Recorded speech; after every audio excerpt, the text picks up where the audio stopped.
चलो बच्चों लोग देखते हैं सॉल्यूशन क्या होता है। सॉल्यूशन कहते हैं, सबसे पहले सॉल्यूशन की डेफिनेशन से स्टार्ट करते हैं। तो सॉल्यूशन के बारे में आ जाता है कि सॉल्यूशन एक होमोजेनियस मिक्सचर होता है जिसमें टू या more than two substance present होते हैं जो कि केमिकल रिएक्शन से बॉन्डिंग नहीं होनी चाहिए। उसी को हम लोग बोलते हैं क्या, सॉल्यूशन बोलते हैं।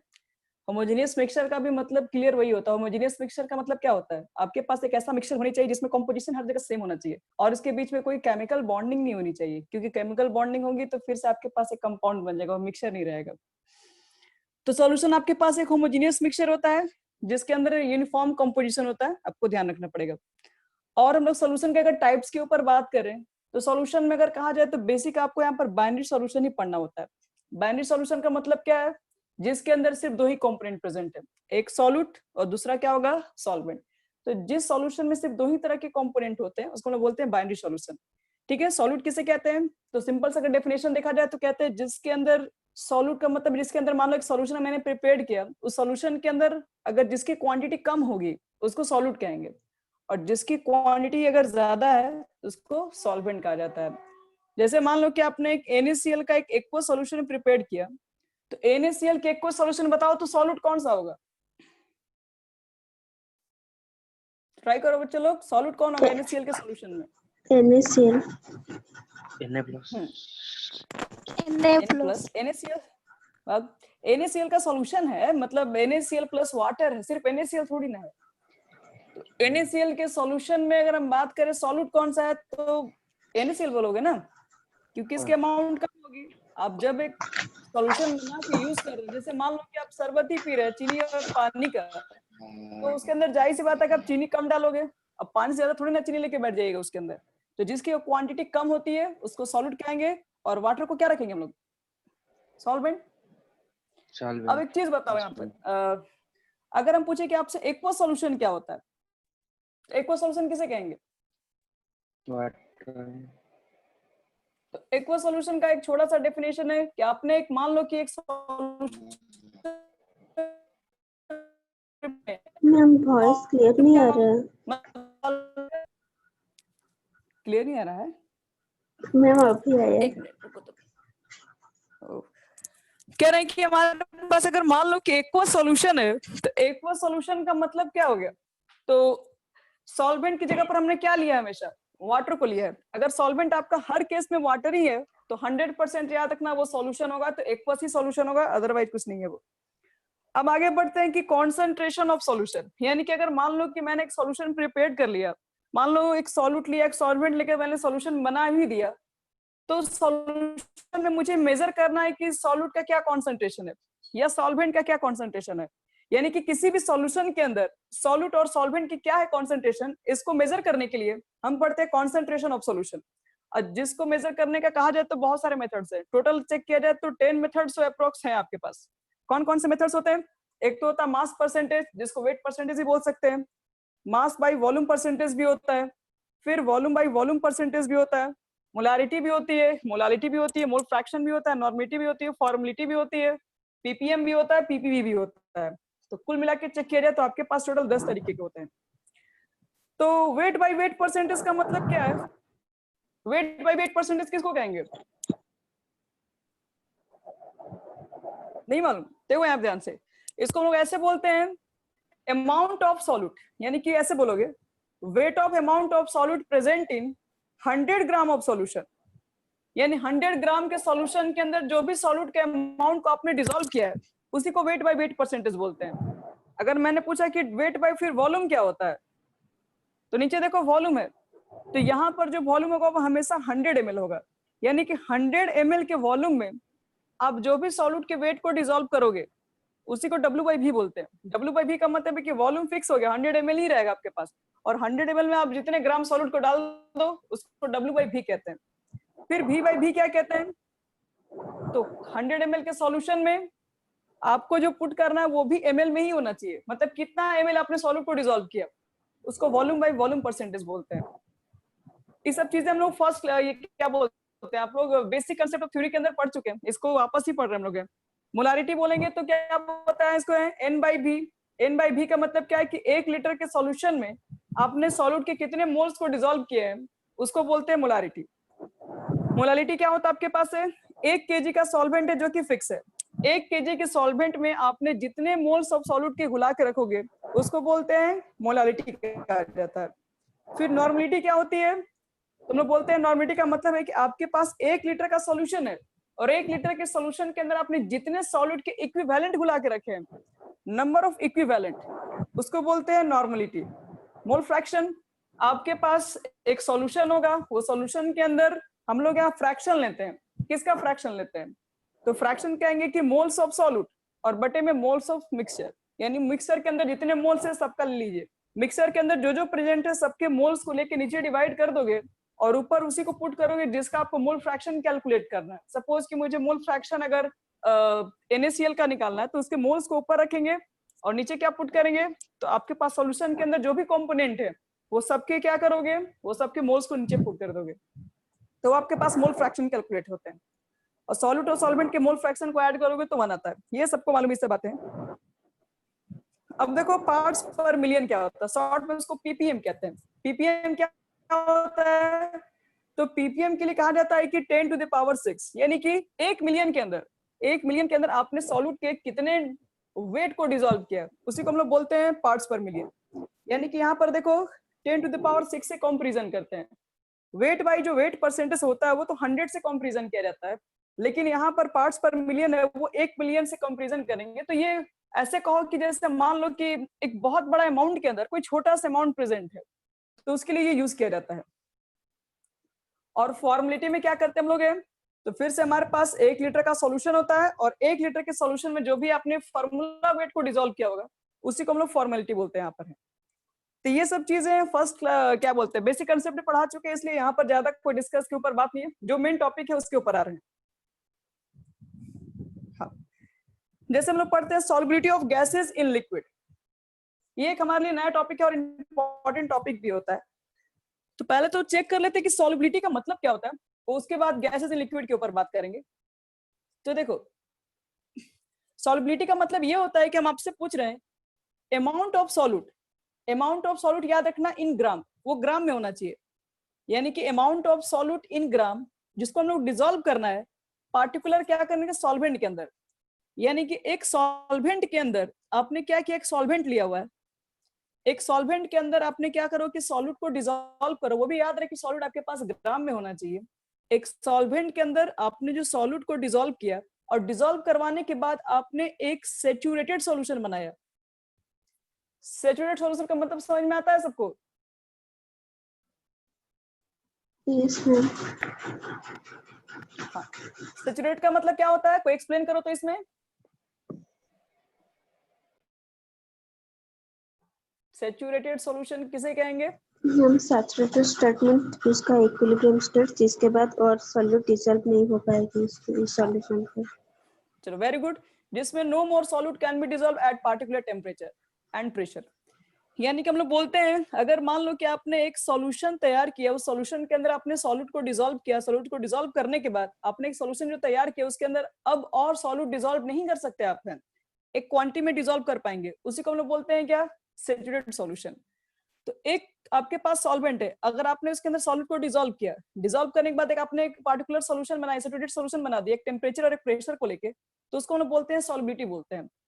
अब अगर चेक किया जाए कि सॉल्युबिलिटी किस किस फैक्टर पर डिपेंड करता है, तो 2 फैक्टर पर डिपेंड करता है, 2 क्या 3 फैक्टर पर डिपेंड करता है। फर्स्ट क्या बोलते हैं, नेचर ऑफ गैस, यानी कि नेचर ऑफ सॉल्यूट या सॉल्वेंट आपके पास कौन है, फिर से वो टेम्परेचर पर भी आपके पास डिपेंड करता है और फिर वो प्रेशर पर भी डिपेंड करता है। मतलब अगर आपको मान लो कि कोई भी सॉल्यूट को डिसॉल्व करना होगा किसी सॉल्वेंट के अंदर और सॉल्युबिलिटी आपको बनाना होगा, उसको सॉल्यूशन को क्या सैचुरेटेड सॉल्यूशन को तैयार करना होगा, तो उसके लिए आपको 3 फैक्टर ध्यान रखना पड़ेगा हमेशा। फर्स्ट, आप जो डिसॉल्व कर रहे हैं वो सॉल्यूट सॉल्वेंट का नेचर क्या है, सेकंड फैक्टर टेम्परेचर वहां पर क्या है, थर्ड क्या आपके पास है, प्रेशर आपने क्या रखा है। ये तीनों चीज फैक्टर पे डिपेंड करता है सॉल्युबिलिटी। तो नेचर का कहने का मतलब ये है, जैसे मान लो कि मेरे पास वाटर है, वाटर के अंदर आप वही चीज डिसॉल्व कर पाओगे क्योंकि वाटर एक पोलर नेचर का है, तो ये पोलर सॉल्यूट को ही डिसॉल्व कर पाएगा।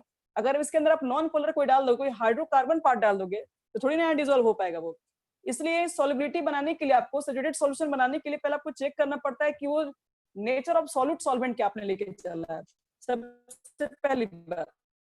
चेक करते हैं टेम्परेचर। अगर सपोज कि मेरे पास रिएक्शन है एक्सोथर्मिक, ऐसे समझो, अगर एक्सोथर्मिक है तो यहाँ पर रिएक्शन में क्या होगा, आपके पास टेम्परेचर निकल रहा होगा बाहर। अगर यहाँ पे टेम्परेचर, अगर मान लो कि यहाँ से टेम्परेचर इंक्रीज हो रहा है, रिलीज हो रहा है, यहाँ बाहर टेम्परेचर निकल रहा है, तो इसकी सॉल्युबिलिटी भी क्या होगी, इसकी सॉल्युबिलिटी याद रखना कि बढ़ती है। अगर आपके पास एक्सोथर्मिक एक्सो नहीं, एक्सो में घटती है, सॉरी एक्सो में क्या होता है ना कि आपके पास सॉल्युबिलिटी घटती है। क्यों? क्योंकि आपने टेम्परेचर बढ़ाया। एक्सोथर्मिक पहले से वो रिएक्शन है, यहाँ टेम्परेचर पहले से रिलीज हो रहा है और आपने टेम्परेचर को और बढ़ा दिया, तो उस केस में तो वो सपोर्ट ही नहीं कर रहा होगा, इसलिए वहां पर क्या होती है, सॉल्युबिलिटी कम होने लगती है। एक एक्सोथर्मिक रिएक्शन जिसमें पहले से टेम्परेचर जनरेट हो रहा है, आप उसका और अपोजिट वर्क कर रहे हैं, तो वहां पर सॉल्युबिलिटी डिक्रीज होने लगती है। और एक अगर मान लो मेरे पास इंडोथर्मिक रिएक्शन है जिसके अंदर टेम्परेचर चाहिए होगा, उसको अब्सॉर्ब करने के टेम्परेचर चाहिए मुझे, तो इंडोथर्मिक के रिएक्शन में आप जैसे टेम्परेचर को इंक्रीज कराओगे तो वहां पर सॉल्युबिलिटी क्या होती है, बढ़ती है। तो टेम्परेचर और सॉल्युबिलिटी को देखोगे तो एक दूसरे के इनवर्सली प्रोपोर्शनल होता है, ध्यान रखना। टेम्परेचर और सॉल्युबिलिटी में एक रिलेशन है जो कि इनवर्सली प्रोपोर्शनल में है। तो यहाँ पर प्रेशर के ऊपर बात करेंगे तो हमारे पास एक महान साइंटिस्ट थे उस टाइम के, जिनका नाम है हेनरीज लॉ। हेनरीज लॉ बोले थे कि आपके पास अगर कोई सॉलिड को आप सॉल्वेंट में डिसॉल्व कर रहे हैं तो ध्यान रखिए कि सिर्फ टेम्परेचर और नेचर पे ही डिपेंड नहीं करता है, वो प्रेशर पे भी डिपेंड करता है। अब दुनिया में किसी भी सॉलिड को किसी भी सॉल्वेंट के अंदर डिसॉल्व कर सकते हैं, बशर्ते कि आपको प्रेशर पर ध्यान रखना पड़ेगा। वो बताए थे कि अगर मान लो कि अगर आप कोई भी सॉलिड को डिसॉल्व कर रहे हो किसी पार्टिकुलर सॉल्वेंट के अंदर, तो उसकी जो सॉल्युबिलिटी ऑफ जो गैस है वो क्या होती है, वो डायरेक्टली प्रोपोर्शनल होती है। देखो यहाँ पर ये चीज लिखा हुआ है, सॉल्युबिलिटी जो होती है वो डायरेक्टली प्रोपोर्शनल होती है partial pressure of that gas. यानी कि अगर मान लो कि मेरे पास एक सॉल्यूशन है, सपोज इस सॉल्यूशन के अंदर क्या है, इस सॉल्यूशन के अंदर मैंने मान लो कि कुछ मुझे N2 गैस भी मेरे पास है, सपोज O2 गैस भी मेरे पास है, दो गैसेस मान लो मुझे डिसॉल्व करना है।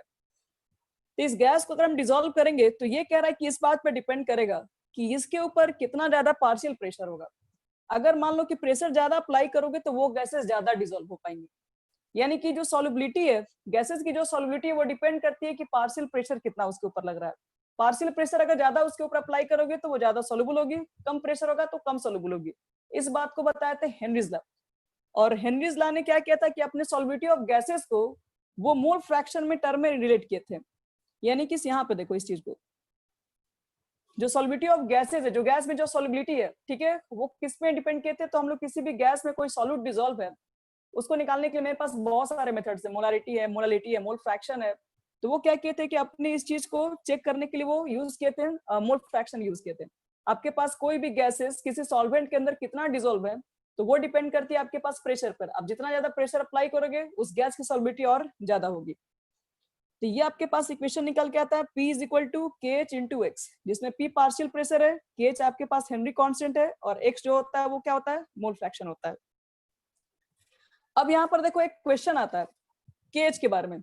KH के बारे में हमेशा एक बात याद रखना है, KH सिर्फ दो ही चीज पे डिपेंड करता है कि आपने सॉल्वेंट कौन सा रखा है, नेचर ऑफ सॉल्वेंट पे। सॉल्वेंट चेंज करोगे तो याद रखना सॉल्वेंट चेंज करने से आपके पास सॉल्युबिलिटी भी चेंज होती रहेगी। मतलब जैसे सपोज कि मेरे पास KH का कुछ हम वैल्यू लिख रहे हैं और यहाँ पर गैस लिख रहे हैं। सपोज कि मेरे पास हीलियम गैस है, हाइड्रोजन गैस है, ऑक्सीजन गैस है, और जो KH की जो वैल्यू है वो मान लो कि 140 है, 75 है, 35 है, ये KH की वैल्यू है। और आपसे क्वेश्चन में दे के पूछ सकता है कि बताओ कि किसकी सॉल्युबिलिटी ज्यादा होगी, वाटर के अंदर या फिर कोई भी सॉल्वेंट के अंदर। तो हम लोग कैसे चेक करेंगे किसकी सॉल्युबिलिटी ज्यादा होगी? तो फॉर्मूला यहाँ से देखो, यहाँ पर अगर हम यहाँ से KH को कैलकुलेट करेंगे तो KH इज इक्वल टू क्या हो जाएगा, तो KH इज इक्वल टू निकालोगे तो P बटे में आ जाएगा X, मतलब P मतलब पार्शियल प्रेशर और हो जाएगा बटे में आपके पास X। ये जो आपके पास X है वो मोल फ्रैक्शन है। अगर ऐसे समझो कि KH की वैल्यू अगर ज्यादा होगी तो इसका मतलब है मोल फ्रैक्शन कम होगा। अगर मोल फ्रैक्शन कम है तो इसका मतलब है कि गैस में उसका कॉन्सेंट्रेशन कम है, उसके मोल्स कम है, उसके मोल्स कम है, इसका मतलब है वो कम डिसॉल्व है। तो यहाँ पर देखो, तो अगर ये वैल्यू से हमको चेक करना होगा किसकी सॉल्युबिलिटी ज्यादा है तो क्या चेक करोगे, कौन सा होगा, हीलियम। जिसकी KH वैल्यू कम होगी उसके मोल्स ज्यादा मिलेंगे, तो मोल्स ज्यादा मिलेंगे इसका मतलब वो ज्यादा डिसॉल्व है। तो देखो तो यहाँ पर सबसे कम किसका दिख रहा है, ऑक्सीजन का दिख रहा है। सबसे कम ऑक्सीजन का दिख रहा है, इसका मतलब है कि केएच का वैल्यू जितना छोटा रहेगा उसकी सॉल्युबिलिटी और ज्यादा हाई होगी। तो बोल सकते हैं कि यहाँ पर जो ऑक्सीजन जो होगा वो आपके पास ज्यादा डिजोल्व होगा किसके अंदर, तो आपके पास कोई पार्टिकुलर सॉल्वेंट है जो कि वाटर नहीं था। टेम्परेचर चेंज करोगे बच्चे लोग तो करने से केएच की वैल्यू चेंज होगी, फिर सॉल्वेंट चेंज करोगे तो केएच की वैल्यू बदलेगी। वैसा नहीं है कि वाटर के अंदर डिजोल्व करोगे तो उसकी केएच की वैल्यू इतना आई और किसी और सॉल्वेंट के अंदर डिजोल्व करोगे तो उसकी वैल्यू वही रहेगी, नहीं, चेंज हो जाएगी। वो सॉल्वेंट पे डिपेंड करता है और टेम्परेचर पे डिपेंड करता है। तो ये आपके पास हेनरीज लॉ थे। और हेनरीज लॉ अगर कहा जाए कि हेनरीज लॉ क्या हर जगह एप्लीकेबल है, तो नहीं, हेनरीज लॉ हर जगह एप्लीकेबल नहीं है। हेनरीज लॉ होने के लिए याद रखना है कि प्रेशर बहुत कम होना चाहिए, प्रेशर शुड बी लो। अगर प्रेशर कम रहेगा और टेम्परेचर अगर ज्यादा रहेगा तभी जाके आपके पास एक गैस का मतलब बोल सकते हैं हेनरीज लॉ उस पॉइंट पे एप्लीकेबल है, अदरवाइज वो एप्लीकेबल नहीं हो सकता। यानी कि आप किसी भी न्यूमेरिकल को ट्राई कर रहे हो केएच लॉ के फॉर्मूला पर मतलब हेनरी कांस्टेंट यूज कर रहे हो, तो वहां पे एक बात हमेशा ध्यान रखना है कि प्रेशर लो पर ही मेंटेन होता है और टेम्परेचर हाई पर ही बिहेव करता है। फिर अगर बात करेंगे एक कंडीशन और है, वो जो आप जो चीज के अंदर डिजोल्व कर रहे हो, जैसे मान लो हम लोग कोई गैस वाटर के अंदर डिजोल्व कर रहे हो, वो वाटर से रिएक्शन नहीं करनी चाहिए। अगर वो वाटर से रिएक्शन कर जाएगी तो फिर ये फॉर्मूला एप्लीकेबल नहीं होगा। तो दो बातें ध्यान रखना पड़ेगा, ये चीज कहाँ कहाँ एप्लीकेबल होगी। पहली बात कि आपके पास प्रेशर कम होनी चाहिए, टेम्परेचर हाई होनी चाहिए, पहला कंडीशन। दूसरी बात क्या बता रहे हैं, दूसरी बात ये कंपाउंड ना एसोसिएशन करना चाहिए ना डिसोसिएशन करना चाहिए, मतलब किसी तरीके का बॉन्ड फॉर्मेशन नहीं होनी चाहिए, तब जाके आपके पास हेनरी लॉ एप्लीकेबल होगा। अब देखो नेक्स्ट इसकी जस्ट बात क्या आता है। उसके बाद हम एक नया टॉपिक डिफाइन करते हैं जिसका नाम आपके पास है वेपर प्रेशर। ये भी एक बहुत इंपॉर्टेंट टॉपिक होता है, तो जिसको इसके ऊपर हम लोग बात करेंगे आगे। राउल्ट्स लॉ ने इसके ऊपर सब कुछ काम किया हुआ है। तो वेपर प्रेशर पहले होता है क्या, तो बस एक लाइन में आपको बता दे रहे हैं। वेपर प्रेशर का मान लो कि मेरे पास एक लिक्विड है, एक लिक्विड को आपने लिया हुआ है और इस लिक्विड के अंदर हम लोग बोलेंगे, अगर मान लो इस लिक्विड को क्लोज कंटेनर में अगर हम डाल दें तो इसके अंदर ये लिक्विड वेपर वोलेटाइल लिक्विड है, तो वेपर बन के बाहर तो निकलेंगे, लेकिन सिंस ये बाहर जाने की रास्ता नहीं होंगे तो फिर ये वापस इसी में कंडेंसेशन होने की वजह से फिर वो लिक्विड में कन्वर्ट होंगे। इसको लोग क्या बोल सकते हैं, इसको लोग दो तरीके से ऐसे बोल सकते हैं। आपके अंदर यहाँ पर क्या हो रहा है, एक तो ये लिक्विड से वेपर में कन्वर्ट हो रहा है, वापस वेपर से लिक्विड में कन्वर्ट हो रहा है, मतलब रेट ऑफ इवापोरेशन और कंडेंसेशन दोनों साथ साथ चल रहा है। और जिस पॉइंट पर ये दोनों इक्वल हो जाए, मतलब इवापोरेशन और कंडेंसेशन, मतलब गैस में जितना कन्वर्ट हो रहा है उतना ही लिक्विड के अंदर भी कन्वर्ट हो रहा होगा, तो उस पॉइंट को बोलते हैं इक्विलिब्रियम अचीव हो गया। तो इक्विलिब्रियम कंडीशन पे कहा जाता है, इक्विलिब्रियम कंडीशन पे आपके पास क्या होता है कि कोई भी लिक्विड का जो वेपर प्रेशर है वो फिक्स हो जाता है, वो कांस्टेंट हो जाता है, और उसी को हम लोग क्या बोलते हैं, उसी को बोलते हैं वेपर प्रेशर बोलते हैं। तो वेपर प्रेशर भी यही चीज होता है। अब देखो वेपर प्रेशर याद रखना कि दो बातों पर डिपेंड करता है। पहली बात कि आपके पास लिक्विड को इस तरह का नेचर ऑफ लिक्विड पर डिपेंड करता है और टेम्परेचर पर डिपेंड करता है। इसको शेप साइज वॉल्यूम से कोई मतलब नहीं है। आप एक ग्लास पानी रख दो या एक बाल्टी पानी रख दो, कोई फर्क नहीं पड़ता है, दोनों ही कंडीशन में वेपर प्रेशर क्या बनेंगे, सेम बनेंगे। शेप साइज से कोई मतलब नहीं है, ना ही अमाउंट से मतलब है, ना क्वांटिटी से मतलब है। अब देखो राउल्ट्स लॉ कैसे बताते हैं।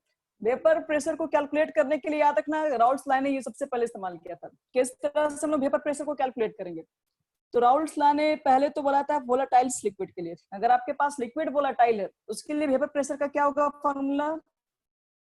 उन्होंने ये बताया था कि आपके पास जो वेपर प्रेशर होगा वो इक्वल होगा, किसके इक्वल होगा, तो मोल फ्रैक्शन के। यानी उनको ये बोले थे कि आपके पास जो वेपर प्रेशर वो डायरेक्टली प्रोपोर्शनल है मोल फ्रैक्शन। जितना ज्यादा आपके पास मोल फ्रैक्शन है उसका मतलब इसके ऊपर ज्यादा प्रेशर लगा होगा। और यहाँ से अगर हटाओगे तो कांस्टेंट यूज होता है जिसको हम लोग पी नॉट ए बोलते हैं। पी नॉट ए का मतलब होता है vapour pressure of pure state, जब प्योर स्टेट के फॉर्म में रहेगा तब। तो ये आपके पास राउल्ट्स लॉ का क्या है, राउल्ट्स लॉ का फॉर्मूला है। राउल्ट्स लॉ आपको ये बताएं कि अगर कोई भी लिक्विड के अंदर अगर मान लो कि आपने कोई चीज को डिसॉल्व किया, अगर उसका वेपर अगर वो बन रहा है तो वो वेपर प्रेशर जो होगा वो डायरेक्टली प्रोपोर्शनल होगा उसके मोल फ्रैक्शन के। ये वोलेटाइल के लिए। अगर आपके पास नॉन वोलेटाइल का केस है, नॉन वोलेटाइल का मतलब क्या है, नॉन वोलेटाइल का मतलब जैसे मान लो मेरे पास लिक्विड वाटर है, आपने इसके NaCl को डिसॉल्व कर दिया, NaCl तो वेपर बनता नहीं है, तो हम पूछेंगे यहाँ पर अगर वेपर प्रेशर कैलकुलेट करो, तो वेपर प्रेशर यहाँ पर सिर्फ सॉल्यूशन का जो वेपर प्रेशर कैलकुलेट करोगे, यहाँ पर वेपर प्रेशर किसका निकलेगा, ये सिर्फ वाटर का निकलेगा, NaCl का तो निकलेगा नहीं, NaCl तो वेपर बनाता नहीं है। तो सिर्फ यहाँ पर जो वेपर प्रेशर होगा वो सिर्फ क्या होगा, प्योर कंपोनेंट का इक्वल होगा, मतलब पी नॉट ए के इक्वल होगा। तो ये पास जो निकल के आएगा वो किसके इक्वल होगा, P जो आपके पास वेपर प्रेशर सॉल्यूशन है वो डायरेक्टली प्रोपोर्शनल किसके होता है, जो प्योर कंपोनेंट है, और उसको जब तोड़ोगे तो P nought A into x होगा। तो खैर ये आपके पास directly formula Raoult's law vapour pressure के ऊपर क्या क्या कैलकुलेट किया। अब देखो इसी के ऊपर अगर मान लो कि आपके पास राउल्ट्स लॉ ने जो फॉर्मूला दिया हुआ था, पहला कंडीशन की इसके अंदर जो था आपके पास PA is equal to P not X है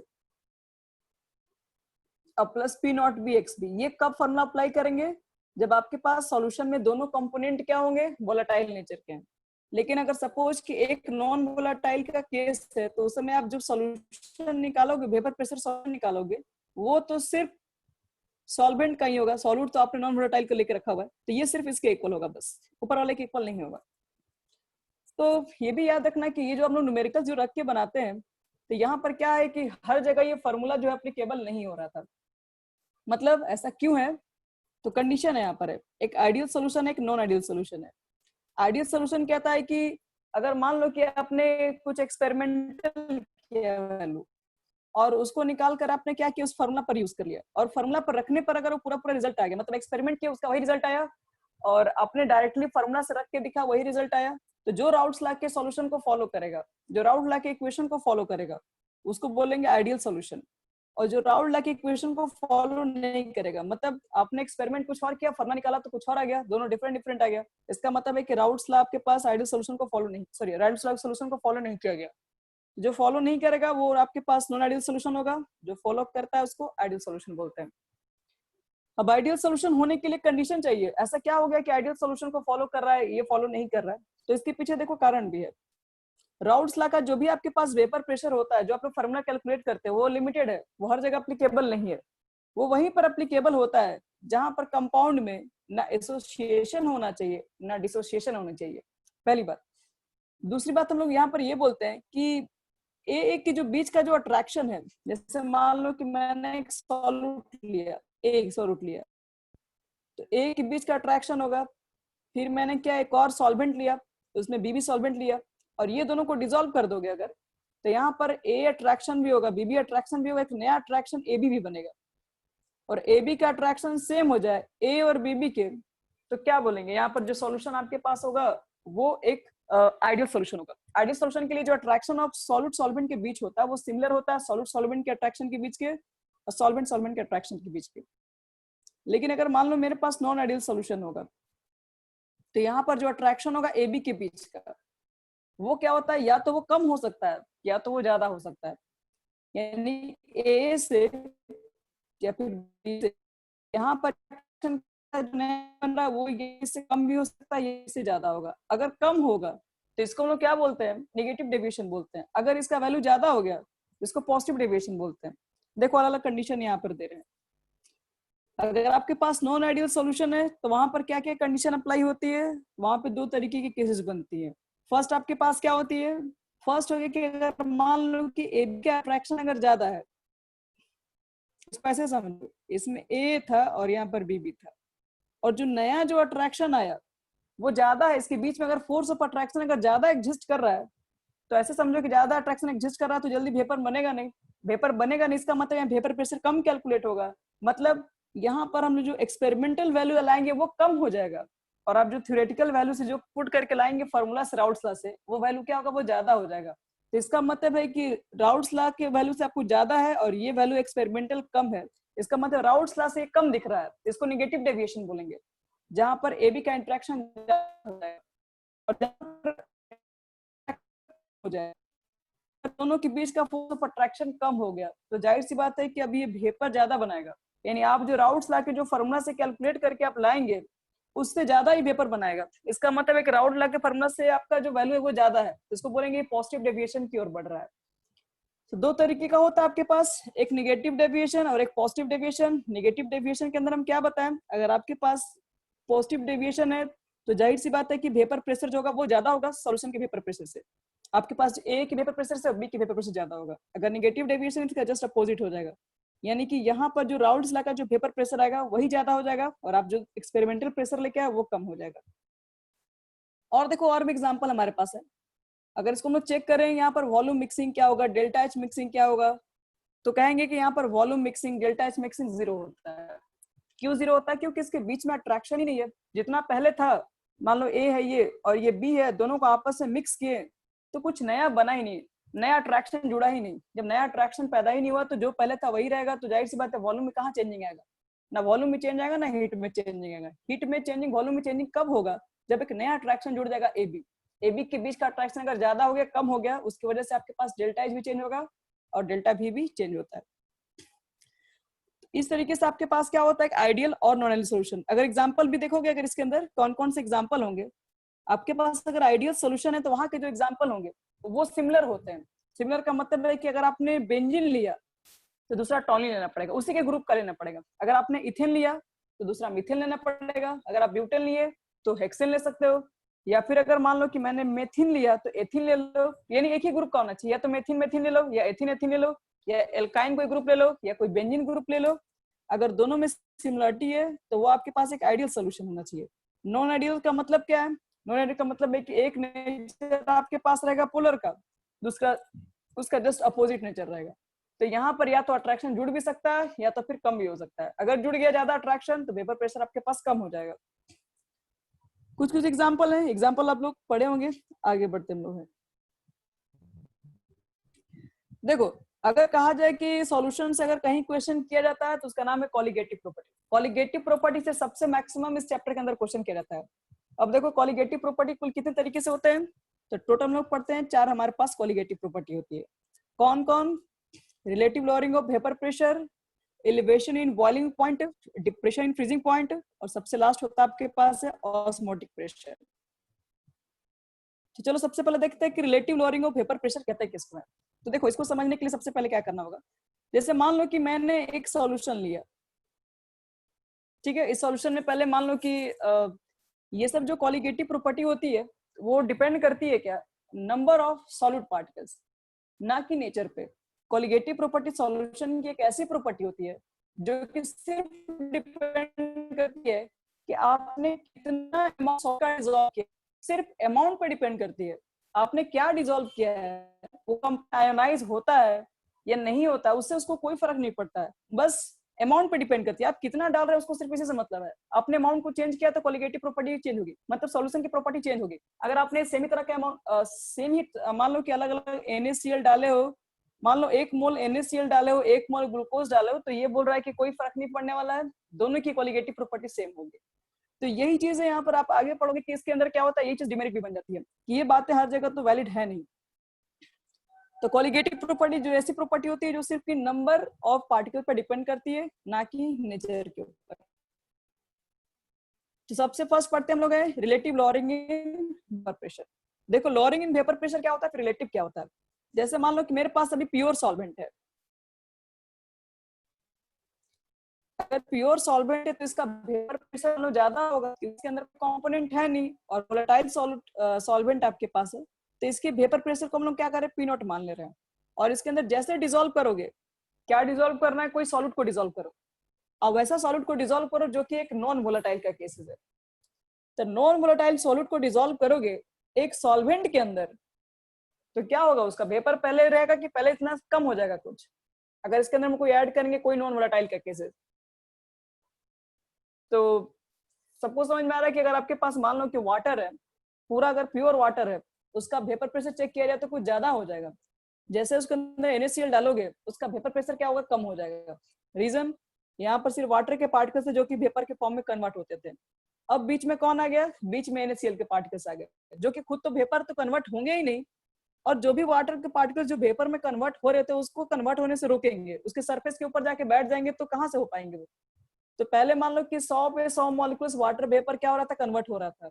अब NaCl आने की वजह से कुछ वाटर मॉलिक्यूल को डिस्प्लेस कर देगा NaCl, और कुछ वाटर मॉलिक्यूल वेपर में कन्वर्ट हो पाएंगे। तो यहाँ पर जाहिर सी बात है कि आपके पास वेपर प्रेशर क्या हो गया, कम हो गया।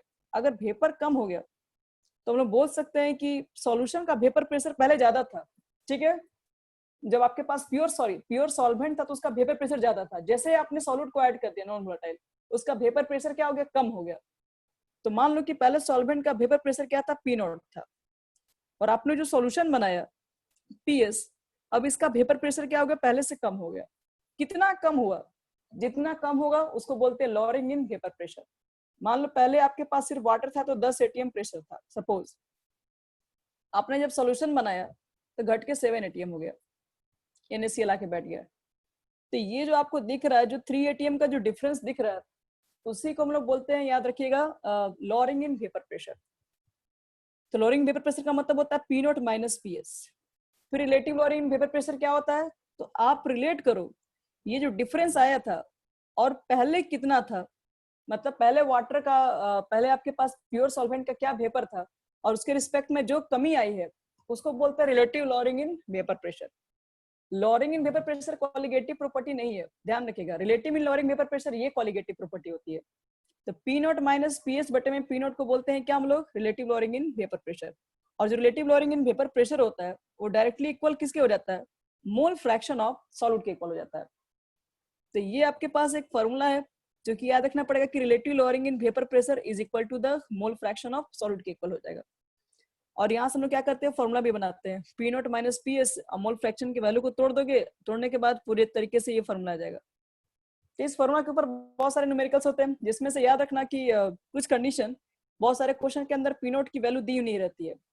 तो वहां पर क्वेश्चन ऐसे समझना कि जहां पर P0 की वैल्यू नहीं दी होगी वहां पर टेम्परेचर जरूर मेंशन कर देगा, और टेम्परेचर मेंशन कर देगा तो वहां पर याद रखना कि एटमॉस्फेरिक जो आपके पास होगा वो NATM होगा। अगर ATM में नहीं लिखा रहेगा तो 760 मान लेना वहां पे टॉर होगा। इसी तरीके से वहां पर P0 की वैल्यू पुट कर देंगे, क्योंकि बहुत बार क्वेश्चन आपको ऐसा देगा कि इसके अंदर P0 की वैल्यू एग्जैक्ट नहीं लिखा हुआ रहेगा। अब देखो एलिवेशन इन बॉइलिंग पॉइंट होता क्या है, एक रुक जाओ।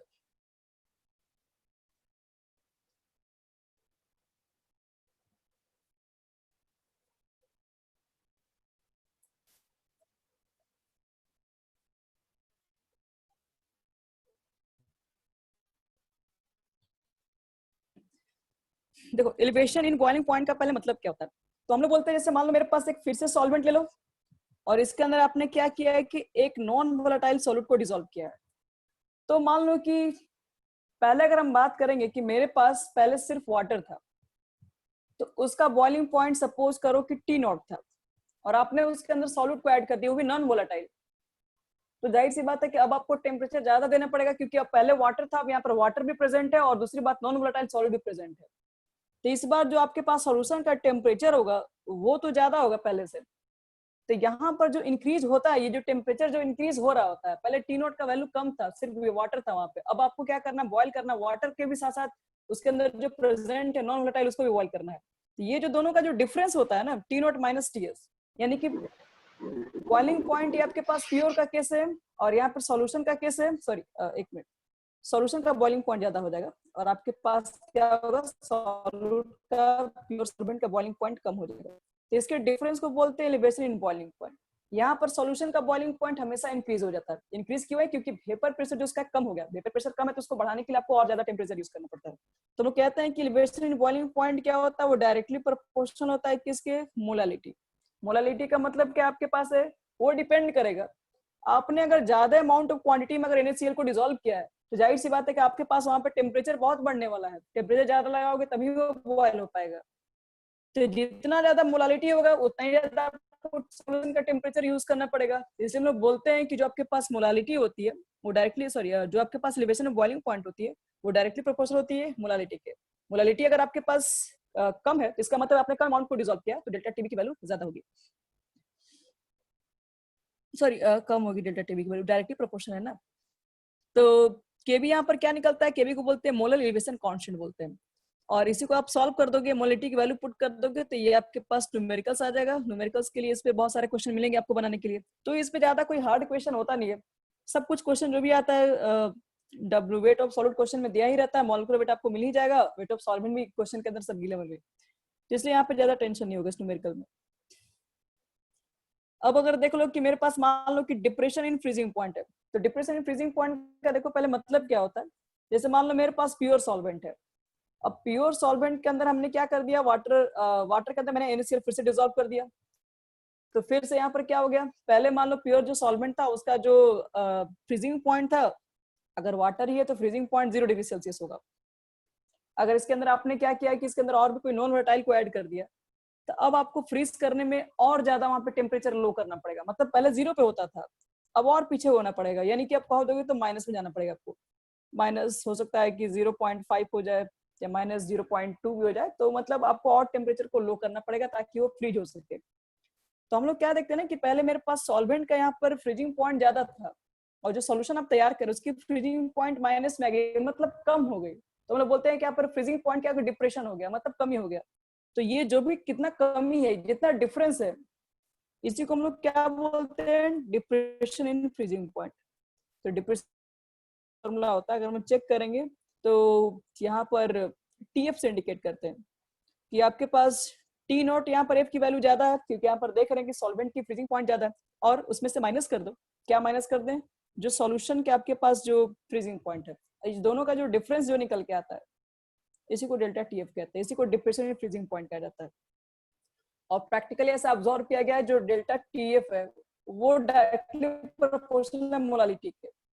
अब ऐसा क्यों है, अब ज्यादा अमाउंट ऑफ सॉल्यूट को ऐड करोगे तो सबको समझ में आ, ज्यादा अमाउंट ऑफ सॉल्यूट को ऐड करेंगे तो क्या उसको ज्यादा फ्रीज करवाने में हमको ज्यादा टेम्परेचर को लो करना पड़ेगा, तब जाके वो फ्रीज होना स्टार्ट होगा। तो इसलिए जितना ज्यादा एम की वैल्यू होगी उसी के अकॉर्डिंग डेल्टा टीएफ का डिफरेंस ज्यादा आ जाएगा। और एक लास्ट टॉपिक है यहाँ पर हम लोग के पास है ऑस्मोटिक प्रेशर। देखो ऑस्मोटिक प्रेशर क्या होता है, तो ऑस्मोटिक प्रेशर को समझने से पहले हमको ऑस्मोसिस समझना पड़ेगा, एसपीएम समझना पड़ेगा, तब जाके ऑस्मोटिक प्रेशर भी समझ में आएगा।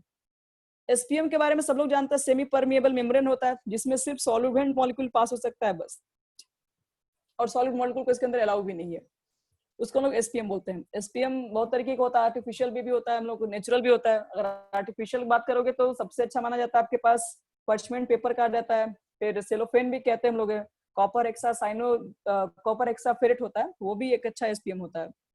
अगर बात करोगे नेचुरल का, तो नेचुरल में तो एसपीएम हम लोग डेली लाइफ में देखते हैं, वो जो अंडा का जो ऊपर का जो सेल होता है उसके अंदर भी क्या होता है, वो भी एक एसपीएम की तरह वर्क होता है। हम लोग जो चना जो घर में मतलब खाते हैं, जिसको पानी के अंदर भिगोया जाता है, तो वो क्या होता है, रात को छोटा छोटा रहता है, सुबह डाल के देखते हो बड़ा हो जाता है। तो वो होता है क्या, वाटर मॉलिक्यूल को एब्जॉर्ब किया है, उसका जो ऊपर वाला जो आपके पास जो लेयर होता है वो एक एसपीएम की तरह काम कर रहा होता है। आप लोग जो रेजिन जो किशमिश जो खाते हो, वो पानी के अंदर डाल के देखो, रात को डालोगे देखोगे पानी के अंदर डालोगे तो फूल जाएगा, वो बड़ा हो जाएगा, स्वेल हो जाएगा। तो ये सब क्यों हो रहा है, क्योंकि उसके आउटर जो लेयर होता है वो एक एसपीएम की तरह वर्क हो रहा होता है, उसके अंदर सिर्फ सॉल्वेंट मॉलिक्यूल ही पास हो पाते हैं। तो जो जिसमें सॉल्वेंट मॉलिक्यूल पास हो पाते हैं, उस तरह के आपके पास जो भी होगा उसको तरह मेम्ब्रेन को हम लोग बोलते हैं एसपीएम बोलते हैं। अब देखो एसपीएम मान लो मैंने यहाँ रख दिया अगर, तो एसपीएम रखने के बाद मान लो कि आपने एक सॉल्यूट को तैयार किया, इधर आपने एक सॉल्यूशन लिया, कॉपर सल्फेट का सॉल्यूशन है, और यहाँ पर आपने क्या वाटर रखा है। तो यहाँ पर चेक करोगे कॉपर सल्फेट में जो वाटर है, ठीक है, अब यहाँ पर सिर्फ इस लेयर से सिर्फ वाटर मॉलिक्यूल पास होंगे, ना कि कॉपर सल्फेट के कॉपर आयन पास हो पाएंगे। तो हम लोग क्या बोलते हैं कि जो स्पॉन्टेनियस जो फ्लो होता है, जो अपने आप से जो फ्लो होना स्टार्ट होता है, कहाँ से फ्लो होता है, तो आपके पास जहां पर याद रखना है इसके अंदर क्या है, तो यहाँ पर देख रहे हैं कि सिर्फ वाटर प्रेजेंट है, यहाँ पर वाटर का कॉन्सेंट्रेशन ज्यादा है। यहाँ पर वाटर का कॉन्सेंट्रेशन क्या है, तो देख रहे हैं कि यहाँ पर कॉपर सल्फेट है। कॉपर सल्फेट का मतलब है कि आपके पास कॉन्सेंट्रेटेड, ये डाइल्यूट भी ले सकते हो। मेरे पास कॉन्सेंट्रेटेड मान लो कि कॉपर सल्फेट का सॉल्यूशन है। कॉन्सेंट्रेटेड का मतलब है कि यहाँ पर कॉपर सल्फेट का अमाउंट बहुत कम बहुत ज्यादा होगा और वाटर का अमाउंट बहुत कम होगा। तो यहाँ पर वाटर का अमाउंट बहुत कम है, यहाँ पर वाटर का अमाउंट बहुत ज्यादा हाई है, तो यहाँ से वाटर निकल के कॉपर सल्फेट के सॉल्यूशन में अपने आप जाना स्टार्ट हो जाएगा। तब तक जाएगा जब तक कि दोनों के अंदर कॉन्सेंट्रेशन सेम नहीं हो जाएगा, तब तक ये फ्लो होना स्टार्ट करेगा, क्योंकि इस लेयर से तो सिर्फ वाटर मॉलिक्यूल ही पास हो पाएंगे, दूसरा तो कोई चीज पास हो नहीं रहा है इससे, तो सिर्फ सॉल्वेंट मॉलिक्यूल निकल के जाएंगे, इसके अंदर जाएंगे जहां पर कॉन्सेंट्रेशन कम होगा। तो ऑस्मोसिस का मतलब ये बोलते हैं कि द स्पॉन्टेनियस फ्लो, ये स्पॉन्टेनियस फ्लो ये अपने आप फ्लो होना स्टार्ट होता है। Spontaneous flow from dilute solution, dilute solution का मतलब है कि आपके पास जहां क्वांटिटी ज्यादा है वाटर की, टू कॉन्सेंट्रेटेड सॉल्यूशन, जहां डाइल्यूट सॉल्यूशन से कॉन्सेंट्रेशन सॉल्यूशन की तरफ जो फ्लो होता है, जो स्पॉन्टेनियस फ्लो होता है, उसको हम लोग बोलते हैं ऑस्मोसिस।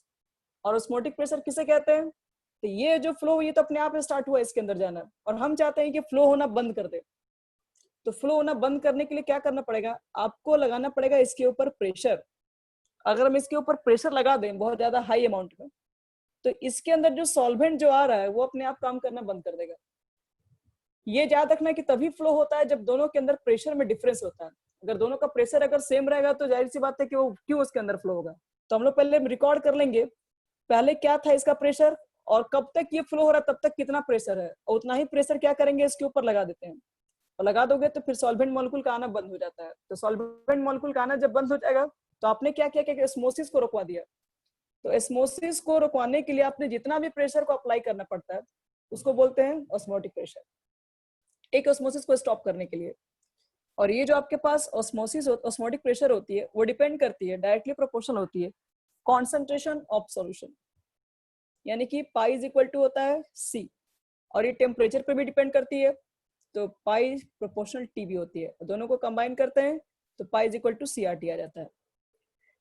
तो ये आपके पास ऑस्मोटिक प्रेशर है, जिसके अंदर एक और टर्म होता है, इसका नाम है आइसोटोनिक सॉल्यूशन। अगर मान लो कि मैंने दो सॉल्यूशन को अगर लिया और दोनों का ऑस्मोटिक प्रेशर अगर सेम निकल गया तो बोलते हैं इस तरह के सॉल्यूशन को आइसोटोनिक सॉल्यूशन बोलेंगे, जिसमें ऑस्मोटिक प्रेशर सेम होता है। तो इसके लिए फॉर्मूला देखोगे तो पाई 1 इज इक्वल टू पाई 2 लिखते हैं। पाई 1 का मतलब होता है सी आर टी, तो सी लिखोगे, आर लिखोगे, टी लिखोगे। आर सेम होगा, टेम्परेचर भी दोनों में सेम होगा, कॉन्सेंट्रेशन में डिफरेंट होगा। तो सी को यहाँ पर पुट करोगे तो नया आपको पास फॉर्मूला मिल जाएगा। एन बाई भी करोगे, यहाँ पर भी एन बाई भी करोगे, एन को वेट बाई मोल वेट पे तोड़ देना। अब देखो इसके बाद रिवर्स ऑस्मोसिस क्या होता है। रिवर्स जो आपके पास ऑस्मोसिस का देखो पहले मतलब क्या है। हम लोग देख रहे हैं कि ऑस्मोसिस क्या हमें समझ में आ गया। ऑस्मोसिस का मतलब है कि spontaneous flow of solvent molecule हो रहा है डाइल्यूट से कॉन्सेंट्रेटेड की तरफ, ये इसको ऑस्मोसिस कहेंगे। ऑस्मोटिक प्रेशर का मतलब हम क्या कर रहे हैं, फ्लो को अगर रुकवा दें तो उसको बोलते हैं ऑस्मोटिक प्रेशर, जितना प्रेशर यूज करें। अब अगर देखो कि हम जरूरत से ज्यादा अगर प्रेशर अप्लाई कर दें, जरूरत से ज्यादा का मतलब है कि यहाँ पर क्या सॉल्वेंट मॉलिक्यूल इसमें फ्लो हो रहा था, आपने यहाँ पर प्रेशर लगा के इसको रोक दिया, तब ये सॉल्वेंट मॉलिक्यूल आना बंद हो गया, ये ऑस्मोटिक प्रेशर था आपके पास। लेकिन आपने जरूरत से ज्यादा इसके ऊपर अगर प्रेशर लगा दिया, अब क्या होगा, अब उल्टा होगा केस। अब कॉन्सेंट्रेटेड सॉल्यूशन में जो वाटर है उससे निकल के चला जाएगा डाइल्यूट के अंदर। तो अब ये प्रोसेस क्या होगा, अपोजिट करा दिया आपने। मतलब एक ऑस्मोसिस था जो कि सॉल्वेंट से सॉल्यूशन की तरफ आ रहा था, मतलब एक डाइल्यूट से लोअर की तरफ आ रहा था, लोअर कॉन्सेंट्रेशन की तरफ, सॉरी डाइल्यूट सॉल्यूशन से कॉन्सेंट्रेटेड सॉल्यूशन की तरफ आ रहा था। आपने उसको ऑस्मोटिक प्रेशर लगा के, ऑस्मोटिक प्रेशर से ज्यादा प्रेशर लगा के आपने उसको रोक दिया। तो कह सकते हैं कि आपने जो भी वर्क किया एक ऑस्मोसिस के एकदम रिवर्स किया है। इसका नाम भी पड़ा है रिवर्स ऑस्मोसिस। रिवर्स ऑस्मोसिस से क्या होता है, डिसैलिनेशन ऑफ सी वाटर।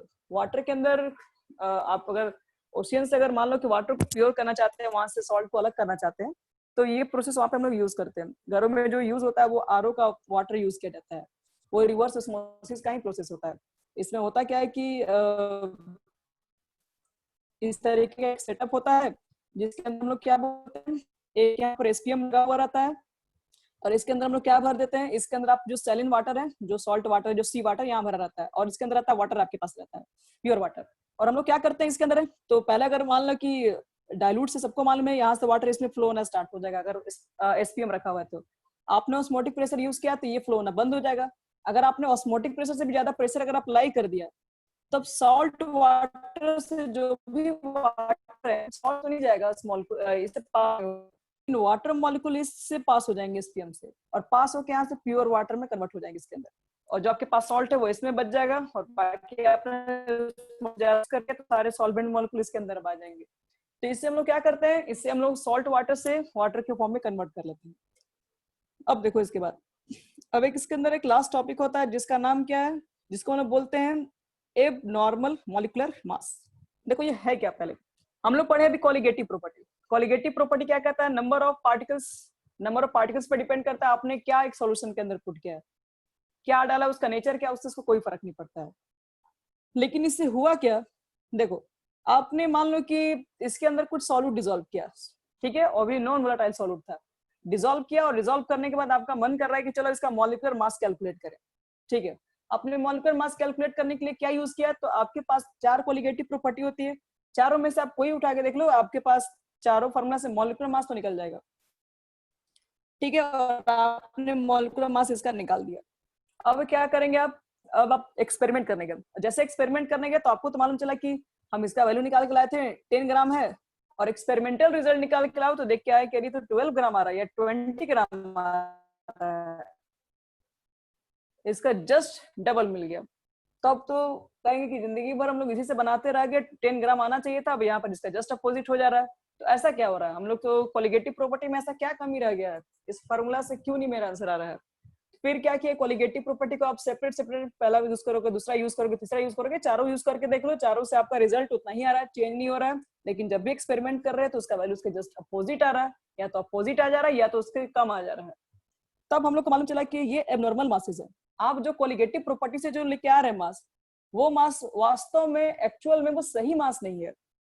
क्यों नहीं है? अगर सही मास होता तो फिर एक्सपेरिमेंट करके लाओ चाहे फॉर्मुला निकाल के लाओ, एक ही होना चाहिए था। डिफरेंस है, इसका मतलब है कहीं ना कहीं मास में एबनॉर्मलिटी है, कहीं ना कहीं मास में कुछ तो कमी हो रही है। तो इसी को बोलते हैं एबनॉर्मल मास। एबनॉर्मल मास का मतलब है कि कोलिगेटिव प्रॉपर्टी से जो वैल्यू का मास को कैलकुलेट किया गया, अगर वो डिफरेंट हो जाती है एक्सपेरिमेंटल वैल्यू से, तो उस तरह के मास को क्या बोलते हैं? Abnormal molecular mass. अब देखो, अगर मान लो कि फिर हम लोग चेक किए कि जब मास डिफरेंट आने लगा कोलिगेटिव प्रॉपर्टी से, तो क्या सारा फॉर्मूला को गलत लिख दे हम? इतना मेहनत से कोलिगेटिव प्रॉपर्टी स्टार्ट किए, पढ़े, इतना सारा चीज उसके अंदर पढ़ते हैं और एक बार में सारा फॉर्मूला वो गलत साबित हो गया, क्योंकि देख रहे एक्सपेरिमेंट में कुछ और आ रहा है, कहीं कहीं सही भी आ रहा है, कहीं कहीं गलत भी आ रहा है, तो उसको कैसे मॉडिफाई करें? तो उस समय वॉन्टव एक बहुत बड़े साइंटिस्ट है, बोले कि इस फॉर्मूला को हम सुधार करेंगे। उन्होंने क्या किया, उसके अंदर वो एक्सपेरिमेंट करके देखे। अब बहुत सारे एक्सपेरिमेंट करने के बाद उनके दिमाग में ये लगा कि जो कंपाउंड एसोसिएट करती है, जो कंपाउंड एसोसिएट करती है या जो कंपाउंड डिसोसिएट करती है, देखो एसोसिएट डिसोसिएट का मतलब क्या है? जैसे मान लो मेरे पास NaCl है, आयनिक कंपाउंड है, ये डिसोसिएट करेगा क्योंकि आयन में टूट जाएगा, Na+Cl-। तो ऐसे समझो, कह रहे थे कि वो क्वांटम जब गए एक्सपेरिमेंट करने तो उन्होंने कहा कि जो कंपाउंड डिसोसिएट कर रही है, जो कंपाउंड डिसोसिएट कर रही है, उसकी वैल्यू तो एकदम डिफरेंट आ रही है, उसकी मोलर मास एकदम डिफरेंट आ रहा है, जो हम लोग क्या कोलिगेटिव प्रॉपर्टी से निकाल के ला रहे हैं। तो उन्होंने एक्सपेरिमेंट किया और बोल रहा है कि जो ऐसे कंपाउंड जो बिल्कुल एसोसिएट और डिसोसिएट ना करे, जैसे ग्लूकोज, यूरिया, ये सब चीजें एसोसिएट डिसोसिएट नहीं करती हैं, तो इसको वाटर के अंदर हम डालते हैं तो डालने से कोई फर्क नहीं पड़ता वहां पे, इसलिए दोनों से वैल्यू सेम ही निकल के आ रही है। लेकिन जो कंपाउंड डिसोसिएट डिसोसिएट कर जा रहा है, यहाँ पर फॉर्मूला चेंज हो जा रहा है सीधे, उसके लिए मास में बिल्कुल डिफरेंस आ जा रहा है। तो उसी के लिए वो क्या किए, उस फॉर्मूला को सही करने के लिए, फॉर्मूला को पूरी तरीके से रिजेक्ट नहीं करके, उसको सोचा गया कि क्यों ना कुछ ऐसा उपाय किया जाए कि एसोसिएशन डिसोसिएशन पर भी काम कर जाइए। तो उन्होंने क्या किया, अपना एक आई फैक्टर दिया। आई फैक्टर का मतलब क्या, आपके पास है नॉर्मल मॉलिक्यूलर मास ऊपर रखिए जो कि आपके पास आ रहा है, और ऑब्जर्व मॉलिक्यूलर मास, और जो ऑब्जर्व किया जा रहा है उसको अलग रखो। नॉर्मल का मतलब क्या आपके पास है, नॉर्मल का मतलब है कि जो हम लोग फॉर्मूला से जो कैलकुलेट करके ला रहे हैं, और ऑब्जर्व का मतलब है कि जो आप एक्सपेरिमेंट करके ला रहे हैं, वो दोनों वैल्यू को पुट करो और दोनों का आप रेशियो ले लीजिए। जो भी रेशियो आता है उस वैल्यू को क्या करना है, उस वैल्यू को पहले चेक करो कि उस कंपाउंड के अंदर एसोसिएशन का केस है कि डिसोसिएशन का केस है। जैसे मान लो कि मैंने NaCl डाला, तो आपका सारा वैल्यू तो आपने 1 मोल डाला है, तो आप सारा कैलकुलेशन 1 मोल पे कर रहे होंगे, सही बात है। आप जो भी मास निकाल रहे होगे 1 मोल पर रख के निकाल रहे होगे। हो क्या रहा है यहाँ पर है, NaCl का कंपाउंड पानी में डालोगे तो Na+Cl-, आप 1 मोल पे सारा कैलकुलेशन कर रहे हैं और अंदर क्या 2 मोल प्रेजेंट हो जा रहा है, एक Na+ का हो रहा है, एक Cl- का हो रहा है, इसलिए इसका डबल आंसर आ जा रहा है। कभी कभी आप देखोगे एक ऐसा कंपाउंड होता है जो डाइमर फॉर्म कर लेता है, ये एस्टिक एसिड है। ये दिखने में आपको लगेगा कि 1 मोल आपने 2 मोल इसका यूज किया, 2 मोल यूज करोगे तो पानी में जाने के बाद ये क्या होता है, ज्वाइंट हो जाता है, और ज्वाइंट होके क्या करता है, डाइमर फॉर्म कर लेता है, वो 1 मोल में कन्वर्ट हो जाता है। मतलब 2 मोल यूज कर रहे हो फिर 1 मोल में कन्वर्ट हो जा रहा है, मतलब आपका सारा कैलकुलेशन 2 पर आ रहा है, और आंसर क्या हो रहा है एक्सपेरिमेंट में, क्या हो रहा है कि दो चीजें जुड़ के 1 मोल के बराबर हो जा रही है। तो उसका आंसर तो 1 पे वो निकाल रहा है, इसलिए आप 10 आंसर ला रहे हो तो इसका सीधे आधा हो जा रहा है ये। तो एसोसिएशन डिसोसिएशन के केस में क्या होती है ना कि वन टॉप फैक्टर की वैल्यू हम लोग कैलकुलेट कर लेते हैं वहां से। तो यहाँ से देखो एसोसिएशन के केस में, डिसोसिएशन के केस में, ये जो अल्फा की वैल्यू को जो कैलकुलेट किया गया, निकालने के बाद जो आई फैक्टर आया, उस आई फैक्टर को सुधार करके कहाँ डाला गया, कोलिगेटिव प्रॉपर्टी के अंदर डाला गया। और फाइनल देखो जो फॉर्मूला आपके पास निकल जाता है, ये मॉडिफाई फॉर्मूला आपके पास है। ये आपके पास रेटिव लॉरिंग और वेपर प्रेशर है, P0 - PS/m P0, जिसका वैल्यू आपके पास ये दिखा हुआ है। और डेल्टा टी बी फॉर्मूला देखो अभी भी वही लिखा हुआ, बस सबके आगे बस आई लगा दिया गया। आई ये है क्या, आई की वैल्यू हो सकता है 1 हो, आई की वैल्यू हो सकती है <<1 हो, या आई की वैल्यू <1। आई की वैल्यू जिस दिन 1 आ जाएगी समझना कंपाउंड एसोसिएशन क्या है, डिसोसिएशन क्या है। इसका मतलब है कोलिगेटिव प्रॉपर्टी से बनाओ, एक्सपेरिमेंट करके लाओ, कोई फर्क नहीं पड़ता, सबसे सेम ही आएगा। अगर आई की वैल्यू <1 हो गई तो इसका मतलब है कि कंपाउंड के अंदर क्या हो गया, एसोसिएशन हो गया। होना चाहिए था 2 मोल, आ गया 2 मोल से 1 मोल मिल गया। आई की वैल्यू जब 1 से कम होगी समझना एसोसिएशन केस हो रहा है। आपने 1 मोल डाला था, 2 मोल के दुगुना उसका आंसर आ रहा है, इसका मतलब है क्या है, आई की वैल्यू अगर 1 से बड़ी हो गई तो वो डिसोसिएशन का केस है। ये मॉडिफाई आपके पास फॉर्मूला है। तो चैप्टर हो गया पूरा कंप्लीट। अब आपको कुछ क्वेश्चन पूछ रहे हैं, आप लोग को उसका आंसर करना है। मान लो कि एक एग्जांपल दे रहे हैं मैं, मान लो कि मुझे अभी क्वेश्चन के अंदर ये चेक करना है कि किसकी बॉइलिंग पॉइंट ज्यादा होगी और सेकंड में किसकी फ्रीजिंग पॉइंट आपके पास ज्यादा है। तो फर्स्ट कंडीशन आपको हम दे रहे हैं, एक मिनट की हम क्वेश्चन बुक से निकालते हैं। ठीक है, देखो मान लो मेरे पास 0.1 मोलर NaCl है। सेकंड केस आपसे पूछा जा रहा है कि 0.1 मोलर NaCl ना लेके हम लोग क्या ले लेंगे, अब Na2SO4 ले रहे हैं। 3 में मान लो कि मैंने ले लिया 0.1 मोलर MgSO4। डी में ऑप्शन ही नहीं है, छोड़िए।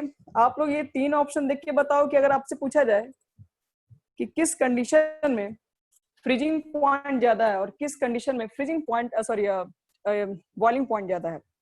फर्स्ट कंडीशन मुझे चेक करना, सेकंड में भी चेक करना, थर्ड पे भी चेक करना है। नहीं तो ऐसे सोचो शॉर्ट में पूछे अगर हम, तो डेल्टा टी भी किस में ज्यादा होगा। तो delta T B is equal to formula क्या था आपके पास, आई के बी और एम। तो के बी वाटर के लिए कांस्टेंट होगा, टेंशन मतलब ये तो सब में सेम निकलेगा। एम आपके पास है, उसको हम लोग एक तरीके से कहा जाए तो कॉन्सेंट्रेशन में यूज करते हैं, या मोलालिटी मोल फ्रैक्शन कुछ भी हो सकता है। ये मोलालिटी के टर्म में दिया हुआ है, चलो ये वैल्यू से 0.1 है 0.1 है 0.1 है, ये तो वैल्यू सबके लिए सेम ही है एम की वैल्यू। तो सब कुछ डिपेंड करेगा बच्चे लोग आई के ऊपर। आई की वैल्यू अगर ज्यादा है तो डेल्टा टी भी ज्यादा होगा, आई की वैल्यू कम है तो डेल्टा टी भी कम होगा।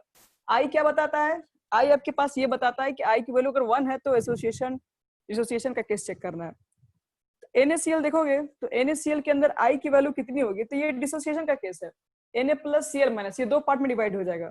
I की वैल्यू इस केस में 2 पुट करना होगा, इस केस में कितना हो जाएगा Na2SO4।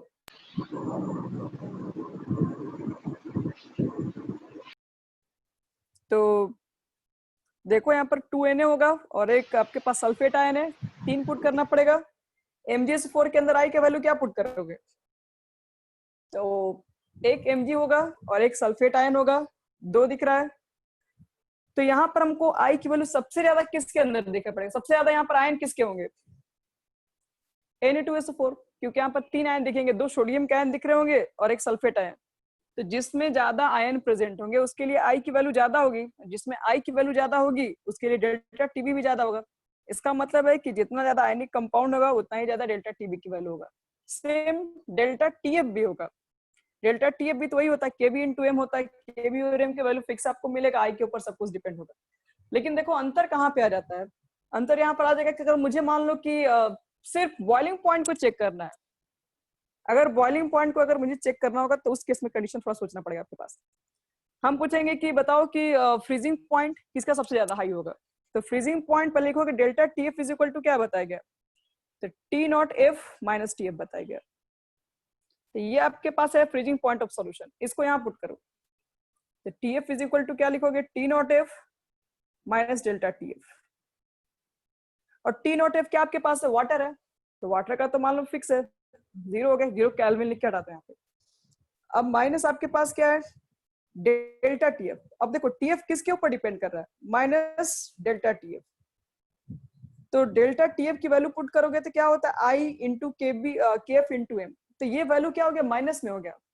अब आई की वैल्यू अगर जिसमें ज्यादा होगा वो तो निगेटिव में ज्यादा हो जाएगा फिर। तो इसलिए जब भी फ्रीजिंग पॉइंट अगर हम बात करेंगे सॉल्यूशन के ऊपर, याद रखना अगर एलिवेशन डिप्रेशन फ्रीजिंग पॉइंट के ऊपर बात करेंगे तो कोई टेंशन ही नहीं है, वो तो सीधे आई के ऊपर डिपेंड करेगा। जहां आई की वैल्यू ज्यादा होगी वहां पर आपके पास डेल्टा टीएफ भी ज्यादा होगा। लेकिन अगर क्वेश्चन में चेक करना है कि अगर पूछ रहा है फ्रीजिंग पॉइंट ऑफ सॉल्यूशन, तो फ्रीजिंग पॉइंट के केस में आपको वो चीजें चेक करनी पड़ेंगी जिसमें आई की वैल्यू कम है, क्योंकि आई की वैल्यू जिसमें कम होगा उसी केस में आपके पास टीएफ की वैल्यू ज्यादा होगी।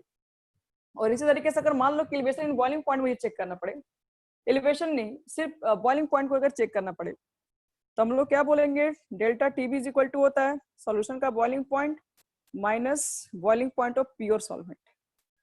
तो इसमें हमको क्या करना पड़ेगा, इसका वैल्यू को चेक करना है, सॉल्यूशन का बॉइलिंग पॉइंट। तो ये इधर लाओगे तो इसको ऐड करना पड़ेगा। और आपको सबको मालूम है कि अगर वाटर अगर आपके पास सॉल्वेंट है तो उसकी बॉइलिंग पॉइंट फिक्स है, कितना हो जाएगा इसके अंदर, तो आप यहाँ पर 100 डिग्री सेल्सियस रख देना, अब प्लस डेल्टा टीवी का मान रख देना। तो 100 तो सब में ऐड ही करना है, डेल्टा टीवी का मान रखोगे तो जो आपके पास सॉल्यूशन आएगा वो आई लिखोगे, के बी लिखोगे, एम लिखोगे, फिर ये डायरेक्टली प्रोपोर्शनल आई की है, मतलब आई की वैल्यू ज्यादा होगा तो आपके पास बॉइलिंग पॉइंट सॉल्यूशन भी ज्यादा होंगे। तो ये दोनों में बस एक डिफरेंस है, हमेशा डिफरेंस याद रखना, डेल्टा टीवी डेल्टा अगर एफ है तो इसके अंदर कोई प्रॉब्लम नहीं है, आई की वैल्यू ज्यादा है तो दोनों की वैल्यू ज्यादा होगी। लेकिन अगर आपके पास डायरेक्टली क्वेश्चन में बॉइलिंग पॉइंट पूछता है या फिर फ्रीजिंग पॉइंट पूछता है तो फ्रीजिंग पॉइंट में आई की वैल्यू आपको कम चेक करना है, और आपके पास एलिवेशन में बॉइलिंग पॉइंट है तो उसमें आई की वैल्यू आपको ज्यादा चेक करना होगा। ज्यादातर इसी तरह के आपके क्वेश्चन मिलेंगे और कुछ कुछ छोटे न्यूमेरिकल्स मिलेंगे। बस कंप्लीट हो गया पूरा लेसन। इसके अंदर जो जो आपके पास इसके अंदर एमसीक्यू क्वेश्चन होगा जिसको हम भेजेंगे, आप लोग ट्राई करना बन रहा है।